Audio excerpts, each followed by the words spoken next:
We provide you the platform to turn your dreams into reality. Give wings to your aspirations with KR Mangalam University. तो बड़ी खबर सपा सांसद डिंपल यादव के पहनावे को लेकर, जहां पर उन्होंने मस्जिद में बैठकर एक बैठक को क्या अटेंड किया कि इस पर बवाल हो गया। बवाल के बीच कई ऐसे बयान सामने आए जिसमें मर्यादा भी लांघी गई। मर्यादा जब लांघी गई तो इसे लेकर अखिलेश यादव की तरफ भी लोगों की निगाहें गई, क्योंकि जिन लोगों ने मर्यादा लांघी उसमें रजनी का नाम जो है वो सबसे आगे था, जिन्होंने टीवी डिबेट में बैठकर कुछ ऐसा कहा जिसे सुनने के बाद हर कोई हैरान रह गया कि आखिर एक महिला के बारे में इस तरह का बयान कोई कैसे दे सकता है। लेकिन हैरानी अखिलेश यादव की चुप्पी पर भी खूब हुई, क्योंकि लोगों ने यह आरोप लगाया कि अखिलेश यादव इस वजह से चुप हैं क्योंकि उनकी जो राजनीति है वो इस बात की इजाजत नहीं देती है कि वो इसके खिलाफ कुछ बोलें। लेकिन मामला पत्नी का था तो अखिलेश यादव का बयान भी सामने आया। अखिलेश यादव ने क्या कहा और इसके अलावा पूरा विवाद क्या है, बताने के लिए पल्लवी हमारे साथ है। पल्लवी, सबसे पहले बताइए कि आखिर मौलाना ने टीवी डिबेट में ऐसा क्या कहा था जिस पर विवाद हुआ, क्योंकि इस पर अब डिंपल यादव की खुद की प्रतिक्रिया भी सामने आई है और अखिलेश यादव ने भी अपनी पत्नी के खिलाफ जो बयान दिया गया उस पर अपनी प्रतिक्रिया दी है। तो सबसे पहले मौलाना का बयान क्या था वो बताइए। जी, तो मौलाना साजिद रशीदी इनका नाम है, जिन्होंने एक टीवी डिबेट में कहा कि डिंपल यादव की उन्होंने एक तस्वीर का जिक्र करते हुए खैर कहा कि उनका यानी कि डिंपल यादव की जो पीठ है वो नंगी थी। उन्होंने कहा कि मस्जिद में महिलाओं को सिर ढकना चाहिए और डिंपल का साड़ी पहनना और सिर ना ढकना अनुचित था। रशीदी ने यह भी कहा कि मस्जिद का इस्तेमाल सपा ने सियासी फायदे के लिए किया है, जिससे इसकी पवित्रता भंग हुई। उनकी इस टिप्पणी को ना सिर्फ अभद्र और महिलाओं का अपमान करने वाला माना जा रहा है, बल्कि इसे धार्मिक भावनाओं को भड़काने वाला भी माना जा रहा है। इसके बाद लखनऊ में विभूति खंड थाने में उनके खिलाफ FIR भी दर्ज हुई और जिसमें कई धाराओं के तहत कार्रवाई की बात की गई, जैसे महिलाओं की मर्यादा का अपमान, धार्मिक उन्माद फैलाना। वही इस पर जब माफ़ी मांगने की बात की गई तो रशीदी ने साफ इनकार कर दिया और उन्होंने कहा कि पहले अखिलेश और डिंपल मस्जिद के दुरुपयोग के लिए माफ़ी मांगे।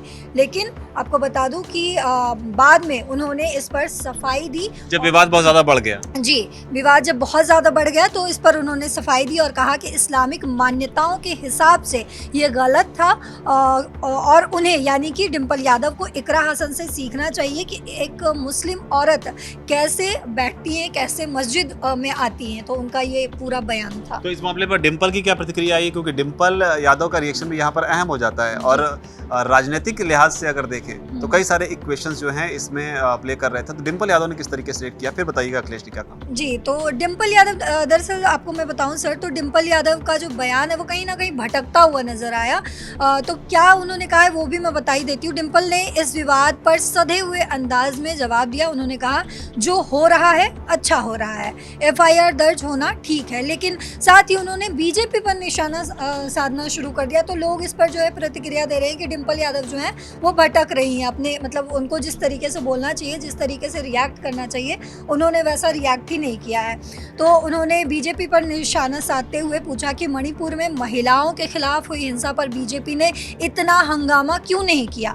डिंपल ने कहा कि मणिपुर की घटनाओं पर जहां महिलाओं के साथ अत्याचार हुआ वहां बीजेपी के नेता चुप क्यों रहे। ऑपरेशन सिंदूर के बाद भी बीजेपी नेताओं ने सेना के अधिकारियों के खिलाफ गलत बयान दिए, उस पर विरोध क्यों नहीं हुआ। डिंपल ने बीजेपी की मंशा पर सवाल उठाए और उनके विरोध की को चुनिंदा बताया, यानी कि वो अपने इस जो विवाद हुआ है उससे हटकर वो मणिपुर पर भटक गए। मतलब कुल मिलाकर जिस तरह के बीजेपी इस वक्तव्य का विरोध कर रही थी उस पर डिंपल ने एक लाइन लेने की कोशिश की कि बीजेपी जो है वो सिलेक्टिव विरोध करती है। लेकिन इंतजार जो था वो अखिलेश यादव के स्टेटमेंट का था, क्योंकि उनकी पत्नी भी हैं, सांसद भी हैं और उसके अलावा जो है जिस तरह की राजनीति अखिलेश यादव की है उसमें मुस्लिम वोट बैंक की एक अहम भूमिका है। तो अखिलेश यादव ने क्या कहा इस पर? जी, तो सर अखिलेश यादव ने कहा है कि दरअसल जब पत्रकारों ने उनसे पूछना शुरू ही किया तो वो काफ़ी गुस्से में नजर आए। उन्होंने तल्ख अंदाज में जवाब दिया, क्या पहन कर आए। उन्होंने कहा बताओ क्या पहन कर आए, ऐसे करके लोकसभा में क्या पहन कर आए, जो हम लोकसभा में पहनते हैं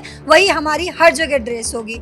जब पत्रकार ने कहा कि सवाल लोकसभा का नहीं मस्जिद के लिबास का है, तब अखिलेश ने साफ किया कि उनकी ड्रेस हर जगह एक जैसी होगी। अखिलेश ने बीजेपी पर भी निशाना साधा और कहा कि वो इस मुद्दे को सियासी रंग देकर धर्म के नाम पर बांटने की कोशिश कर रही है। उन्होंने मस्जिद दौरे को सामान्य मुलाकात बताया और कहा कि बीजेपी इसे तूल देकर असल मुद्दों से मतलब ध्यान हटाना चाहती है, भटकाना चाहती है। तो असल मुद्दों से बीजेपी ध्यान भटकाना चाहती है, अखिलेश यादव ने कहा जब उनके पत्नी के खिलाफ मौलाना ने इस तरह की अभद्र टिप्पणी जो है वो एक टीवी डिबेट में की। हालांकि आपको याद दिला दें कि संसद भवन के पास ही एक मस्जिद है जहां पर एक बैठक हुई थी, इसमें तमाम सपा सांसदों ने हिस्सा लिया था। इसी में डिम्पल यादव भी पहुंची थी, इकरा हसन भी पहुंची थी, इसके अलावा भी तमाम सांसद अखिलेश के साथ थे, जिसमें जो डिम्पल यादव हैं उनकी ड्रेस को लेकर जो है विवाद हुआ। अखिलेश ने जो बात कही, जो उस बात से निकल कर आती है उनके रिएक्शन से, वो ये है कि उनकी ड्रेस जो है डिम्पल की एक जैसी ही होगी। यानी कि अगर आसान भाषा में समझें तो डिम्पल ने जो पहना था